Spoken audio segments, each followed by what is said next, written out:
Boa tarde aos nossos alunos, ou bom dia, né, dependendo. Meu nome é Mariana Nascimento, eu sou gerente de inovação e conhecimento da Comunitas e estamos aqui com nossa convidada Águeda Muniz, que é secretária de Urbanismo e Meio Ambiente da Prefeitura de Fortaleza. Esse vídeo faz parte de uma série de entrevistas que estamos realizando para a Jornada de Programas de Governo para Futuros Prefeitos, que é um projeto que busca capacitar candidatos e suas equipes na elaboração de planos de governo. A nossa convidada faz parte, então, do módulo 10, que aborda os temas de saneamento básico, gestão de resíduos e meio ambiente. E aqui a gente vai falar principalmente da agenda de meio ambiente. Vamos começar? Muito obrigada, Águeda, por estar aqui com a gente. Mariana, é um prazer estar aqui.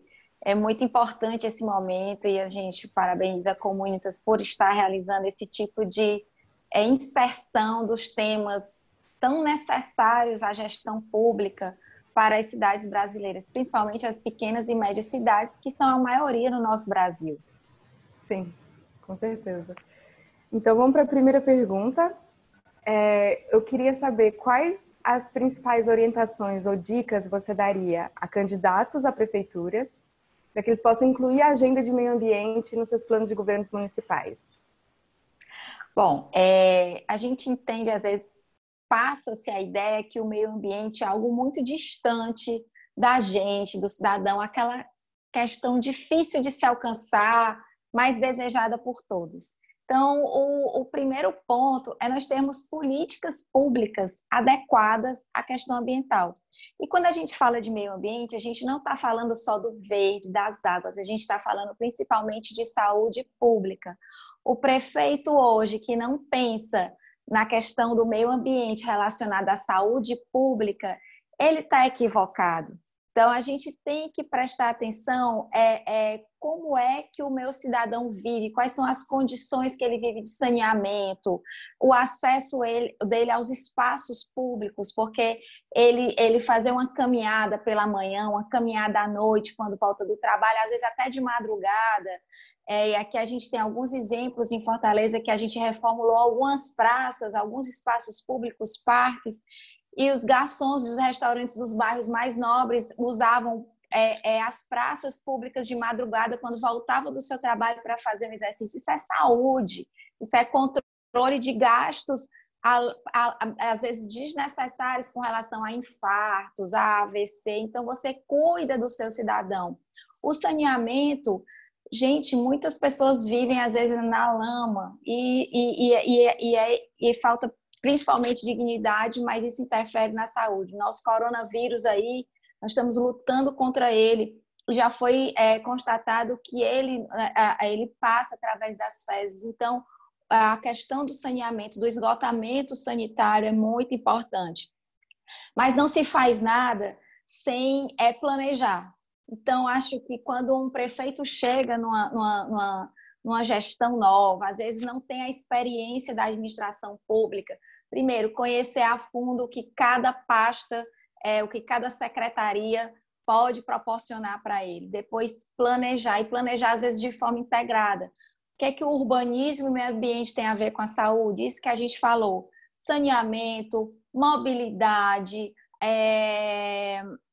espaços públicos, áreas verdes, controle da poluição, tudo isso tem a ver com a saúde, tem a ver com a educação também, porque a educação ambiental, de você fazer com que a população cuide desses espaços públicos, cuide também da saúde a partir do momento em que interliga o seu domicílio, a sua casa, à rede de esgotamento sanitário. Entendo que para isso também tem que ter uma rede de esgotamento sanitário antes.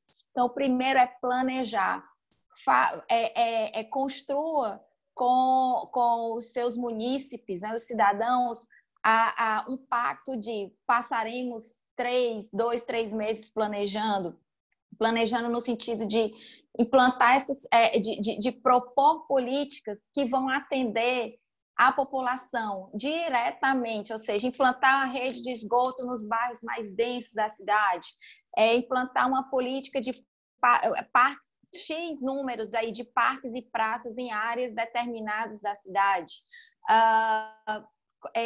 implantar programa de educação ambiental nas escolas municipais, e educação ambiental não se faz com uma professora ou um monitor falando de meio ambiente, não, se faz na prática, fazendo com que os alunos possam plantar árvores na cidade, atividades extensivas à atividade escolar e que sirvam para a cidade. Então, realizar, a gente tem aqui um exemplo das escolas PEV, que são os pontos de entrega voluntária, ou seja, a gente tem como se fosse um quiosque com os separadores do plástico, do vidro, do papelão, e os alunos trazem isso de casa, da vizinhança, eles têm que falar isso na casa da vizinhança, e aí, quando levam para a escola, a escola já tem parceria com a rede de catadores do município, então a rede de catadores, há uma associação de catador que faz a coleta daquele resíduo, então você está gerando controle da poluição porque o aluno traz de casa o resíduo reciclável, você está fazendo com que o aluno eduque os pais, os vizinhos, a família, você está fazendo com que se gere renda para o catador de resíduo, quando ele coleta esse resíduo e se serve para a sobrevivência dele. Então, você está gerando uma cadeia de economia, de meio ambiente, de saúde pública e de educação. Você está usando de forma sistemática. Então, isso é muito importante. Planejar, descobrir quais são os projetos. Às vezes, os prefeitos ficam ansiosos por contratar as consultorias. Eu fui consultora antes de estar na gestão pública, mas eu entendo que se a gente não utilizar o potencial dos nossos professores, dos nossos servidores municipais, dos nossos alunos, da pessoa que mora vizinho à prefeitura, a gente vai estar deixando de lado o mais importante de um projeto e do que uma política pública dê certo. Então, o primeiro é planejar. Não tem dinheiro? Busca financiamento a bancos de fomento, ao Banco de Desenvolvimento da América Latina, ao Banco Mundial, o BID, ao governo federal, a várias ONGs também, a vários fundos internacionais que estão ávidos, que estão desejosos de financiar ações de impacto, seja social, seja ambiental. Então, primeiro, planejar. O japonês, ele perde muito tempo planejando. Ele não está perdendo tempo. Ele está fazendo com que o que ele quer fazer dê certo. Então, o planejamento, buscar o financiamento e, o mais importante, a gestão e a disciplina. Gestão sem disciplina não tem gestão. Ah, mas fulano achou ruim. Se você está consciente do que é o melhor para a sociedade, faça, tenha disciplina e meça também. Se eu quero ter 20 escolas PEV durante 2 anos na minha cidade, eu tenho que dizer que uma por mês vai ser implantada. Eu tenho que fazer, eu tenho que cobrar da minha equipe. No final, todo esse esforço, às vezes o estresse por parte de um colaborador, vai ser gratificante, porque você vai mostrar para a população, cadastrar a sua ação em um prêmio e poderá até receber um prêmio de bom gestor. Então, essa visibilidade traz mais recursos para a sociedade e traz também um sentimento de pertença muito grande para os cidadãos e para quem trabalha com você. Perfeito, Águeda. Eu acho que a segunda pergunta eu queria te pedir para dar alguns exemplos de ações que possam ser tomadas pelos que a gente está falando com o nosso público, que são municípios pequenos e médios, certo? Então, quando a gente olha para o meio ambiente, para além, que você já trouxe, né, para além da manutenção de áreas verdes dos municípios, mas para esse tripé da sustentabilidade econômica, social e também a relação com o urbano, se você puder trazer alguns exemplos bem concretos do que pode ser feito em municípios pequenos e médios. Tá. A gente trabalha em Fortaleza, né, uma cidade de 2.700.000 habitantes, então realmente é a quinta capital do país em população, e muitas vezes a gente tem um cadastro multifinalitário importante, a gente tem uma rede de fibra ótica bacana na cidade, e a gente sabe que não é a realidade da maioria dos municípios. Então, aqui vão algumas dicas, por exemplo, e aí eu falei em duas coisas importantíssimas, que um prefeito não aparece, não dá voto, mas um cadastro multifinalitário, muitas prefeituras não têm esse cadastro, mas o governo federal financia esse cadastro. Existem universidades também que têm trabalhos, pesquisas relacionadas à questão de cadastro. Acho que a Universidade do Paraná é uma delas, e a gente tem muito contato com eles. O cadastro, por quê? No cadastro você tem o mapeamento das escolas, o mapeamento das áreas verdes, o mapeamento da rede pública de saneamento, o mapeamento dos negócios da cidade, o mapeamento das praças, o mapeamento, todo um mapeamento, um zoneamento do que você pode ou não implantar na cidade.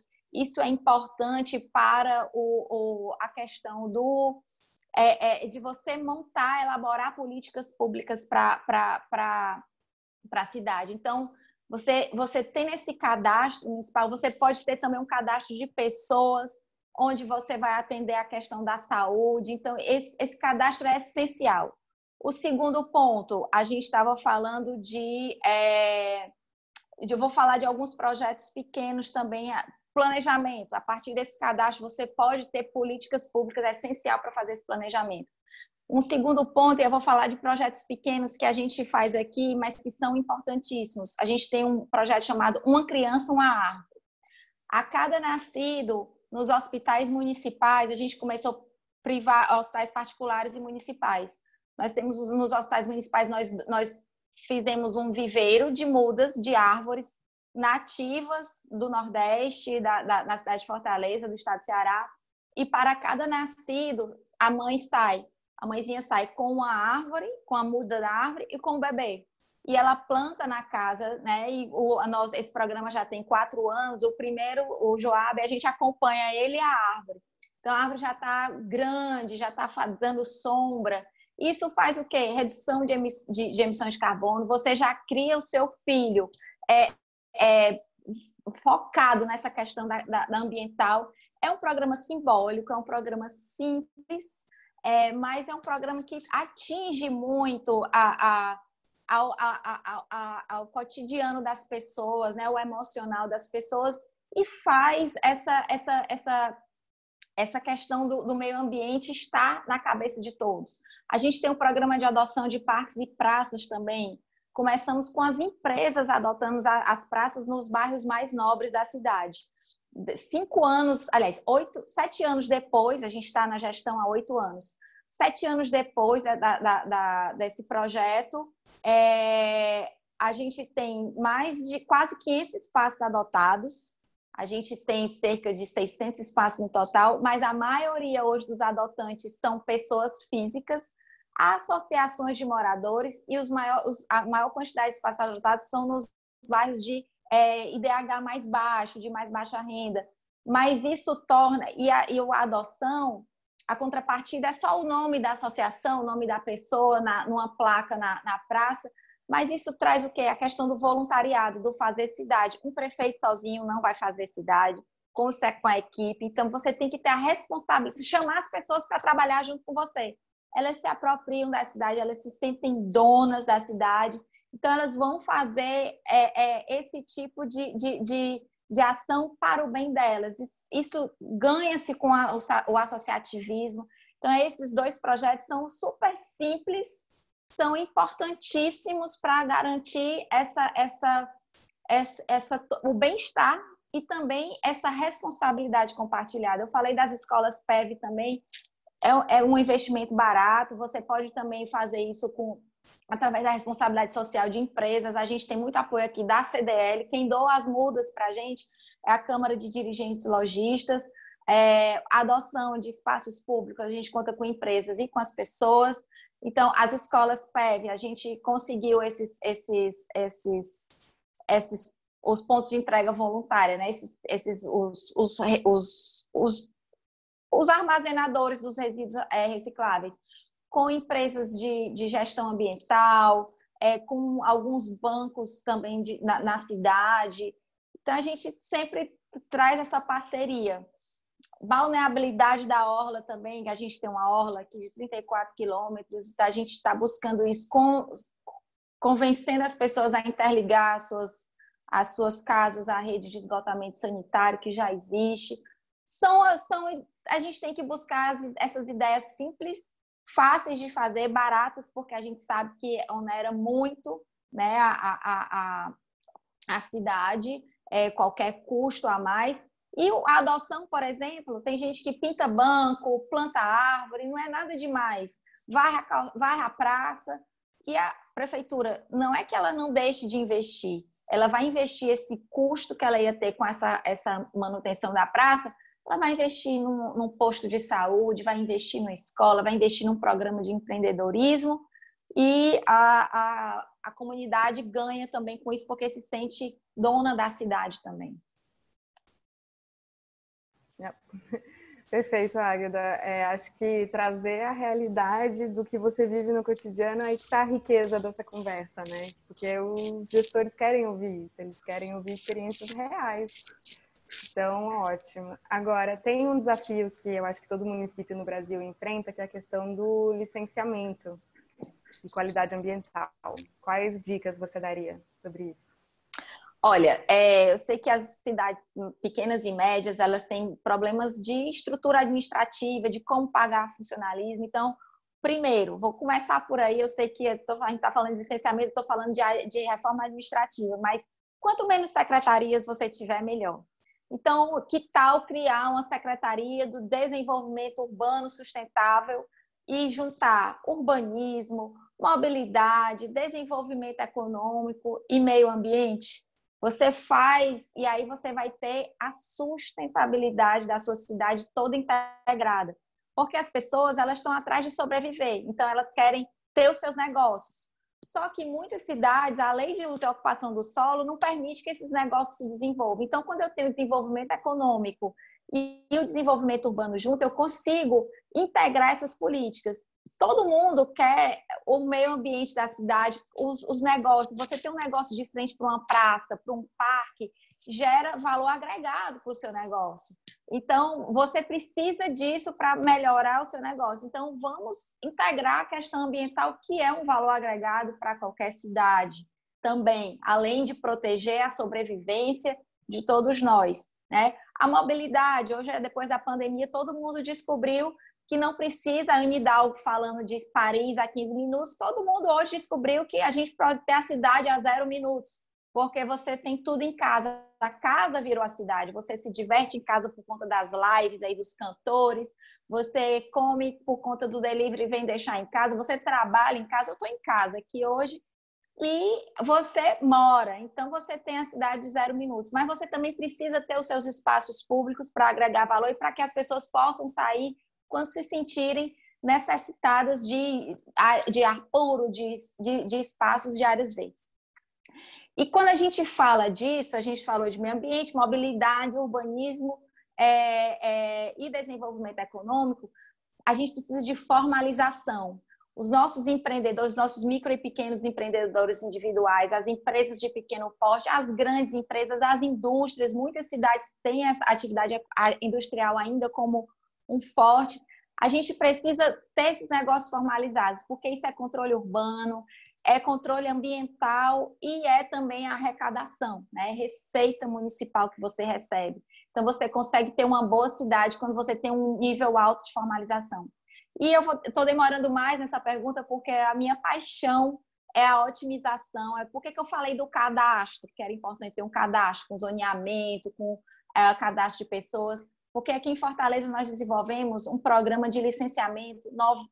A gente tem 100% do nosso licenciamento digital.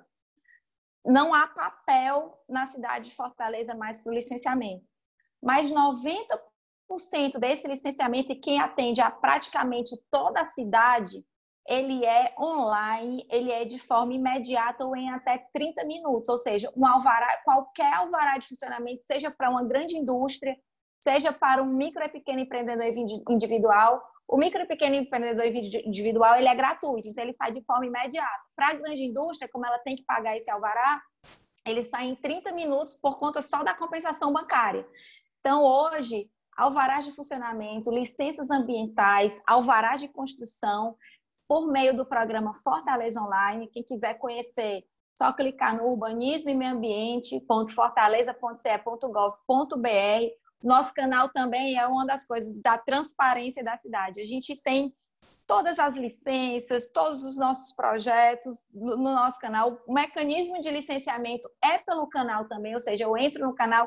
E outra coisa, o Fortaleza Online, que é esse nosso programa de licenças, alvarás, tudo de forma imediata, em até 30 minutos, a gente tem a transparência dele, ou seja, cada lote da cidade tem um histórico de licenciamento. A gente só conseguiu fazer isso porque a gente tinha um bom cadastro no município, a gente tem uma rede de internet bacana no município, então é bom investir nisso, e as empresas de internet hoje estão cada vez mais disseminadas nas pequenas e médias cidades. A gente tem um caso aqui da BrisaNet que começou no interior do estado do Ceará.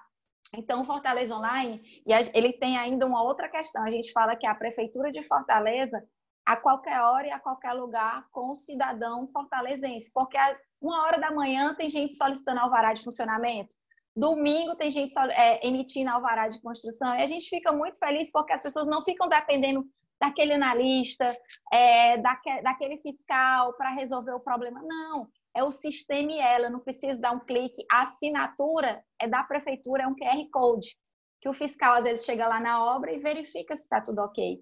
Então, é simples.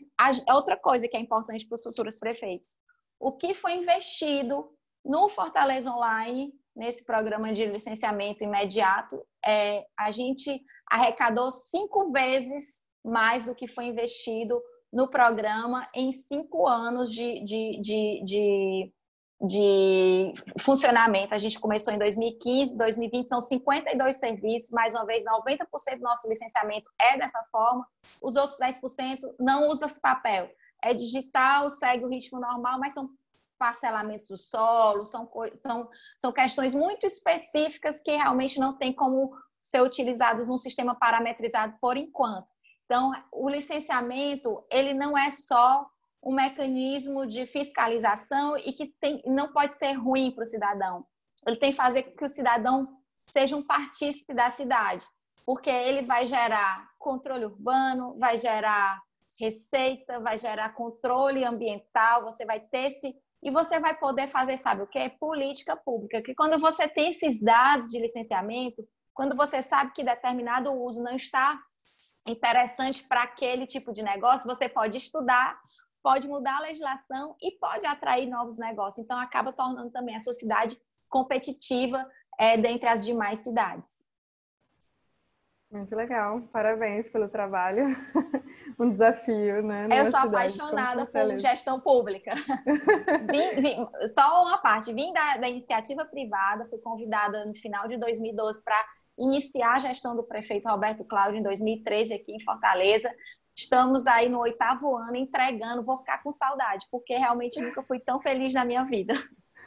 Que lindo, com certeza deixou um legado muito importante para a cidade. A última pergunta, então, tem a ver com o nosso contexto atual, né? Não podia faltar trazer a questão do que a gente está vivendo, que não tem precedentes, né? Então, na sua visão, quais são os principais desafios e até oportunidades que a crise da Covid está trazendo para a gestão municipal nessa agenda de meio ambiente ou mudanças climáticas, né? E quais esses desafios você acha que os novos futuros prefeitos precisam endereçar em prioridade? Olha, o maior desafio de todos, geral, Mariana, foi realmente assim, a gente perceber que a gente não estava a gente tem que se preparar para o inesperado. Então, os próximos prefeitos aí têm que gerir riscos, principalmente na área da saúde, né? E a área da saúde, mais uma vez, a gente está falando de saneamento. Saneamento é vida, é importante. As pessoas às vezes abrem a porta da casa para sair para trabalhar e tem a lama passando ali na frente da casa delas. Isso não pode acontecer. Além da saúde, a dignidade, Brasil tem um novo marco aí do saneamento. É importante que os prefeitos conheçam a possibilidade de parcerias público-privadas para realizar esse tipo de empreendimento. Acho que os prefeitos têm que se unir. Vocês têm regiões metropolitanas, vocês fazem parte. E aí não achar que, porque é o meu município contra o município do outro. Não, vamos fazer parceria entre os municípios. Tem os consórcios públicos de aterros sanitários, ou então de outras formas, outras tecnologias de melhor coleta de resíduos. A própria coleta seletiva pode ser uma parceria. Ganha hoje, o mundo hoje é de quem faz parcerias, né? De quem trabalha em equipe. Você está vendo hoje as próprias vacinas do Covid hoje, contra o coronavírus, elas são parcerias. Claro que a China está desenvolvendo a dela, a Rússia também, mas a de Oxford, são vários países trabalhando para que isso possa acontecer. Vai se sair melhor, com certeza, quem tiver trabalhado em equipe, quem tiver conseguido. Então, o principal desafio é esse, é trabalhar em equipe. É difícil? Mas o trabalho é muito mais bem sucedido quando se trabalha em equipe.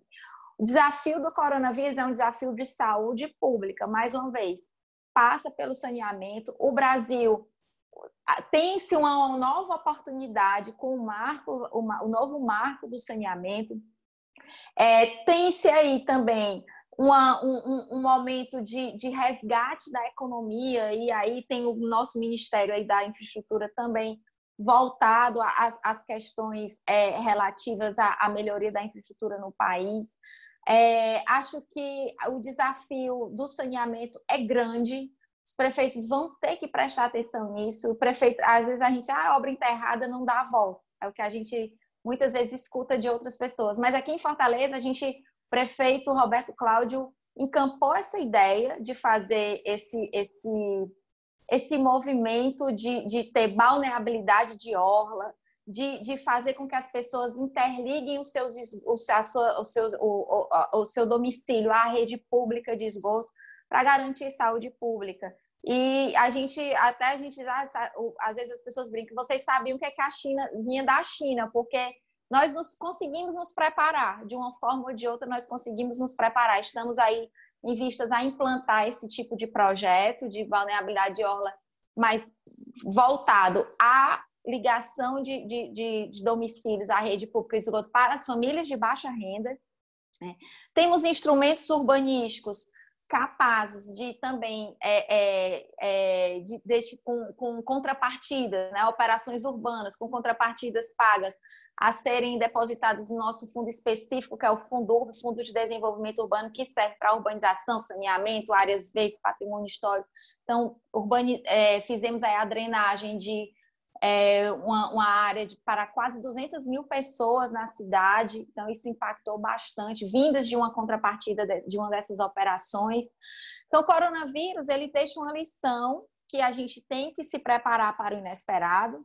Temos um desafio grande aí na área da saúde pública, mas, como você muito bem falou, a gente tem a questão, a saúde pública, ela envolve o saneamento, envolve as reduções das emissões de gases no controle da questão das mudanças climáticas.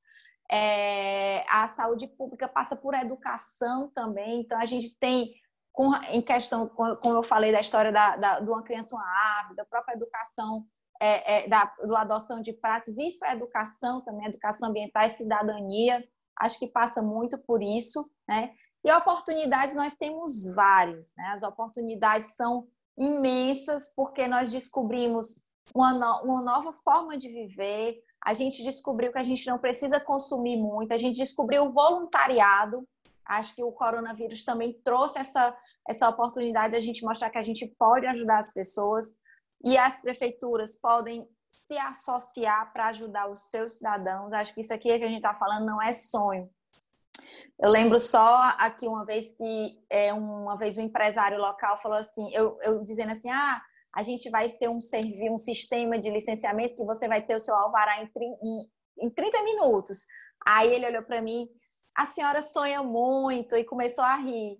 Hoje a gente se tornou realidade com pouco investimento, a gente conseguiu mais receita para a cidade. Então, se a gente colocar um desafio, e aí, repito, tudo tem que ser medido. A gente tem que, o nosso planejamento, a gente tem reuniões semanais, o prefeito faz reuniões a cada 2 meses com todos os secretários para cobrar. Se você não cobrar, se não tiver disciplina, se não tiver aquela meta, aquele prazo, você não vai conseguir. Então, muito do que a gente realizou veio da cobrança, da disciplina, das metas estabelecidas, porque havia um planejamento e porque se buscou resolver.